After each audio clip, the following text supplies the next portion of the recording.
बौद्ध धर्माचे संस्थापक तथागत सिद्धार्थ गौतम बुद्ध। नमस्कार मित्रांनो, स्वागत आहे आपलं हिंदुत्व नायक युट्यूब चॅनलवर। मी युवा कीर्तनकार सुमित महाराज डिस्के।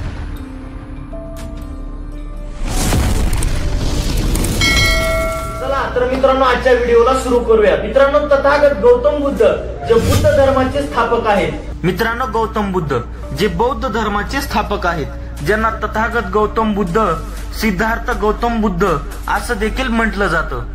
यांचा जन्म इसवी सन पूर्व 553 मध्ये लुंबिनी, सध्याचे नेपाळ या राज्यामध्ये या ठिकाणी झाला। त्यांच्या आईचे नाव महामाया व वडिलांचे नाव शुद्धोदन, जे शाक्य कुळाचे राजा होते। बौद्ध धर्माचे गौतम बुद्ध यांच्या जन्माचे पुरावे म्हणजे लुंबिनी मध्ये या ठिकाणी सम्राट अशोक यांनी पूर्वी उभारलेला शिलालेख व त्या ठिकाणी उभारलेला स्तंभ, ज्या स्तंभाला गौतम बुद्धाच्या जन्माचा उल्लेख त्या स्तंभावर केलेला आहे।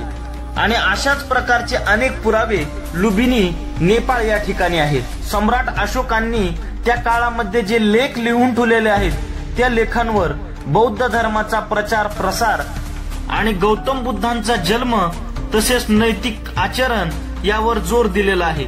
आणि अशाच प्रकारे त्या लेखांवर बौद्ध धर्माविषयी अनेक माहिती आपल्याला त्या शिलालेखांवर पाहायला मिळते। आणि सम्राट अशोकांच्या नंतर काही कालखंडानंतर नेपाळमधील युनेस्को या संघटनेनं त्या गौतम बुद्धांच्या जन्म ठिकाणाचा व त्या ठिकाणी असलेल्या शिलालेखांचा स्तंभाचा संपूर्ण त्या ठिकाणाचा विस्तार आणि गौतम बुद्धांचे जन्मस्थान म्हणून त्या ठिकाणाला एक पर्यटन स्थळ म्हणून देखील घोषित केलेले आहे। आणि त्या ठिकाणाचे सर्व व्यवस्थापन हे त्या ठिकाणी असलेल्या युनेस्को या नेपाळ मधील संघटनेचे आहे।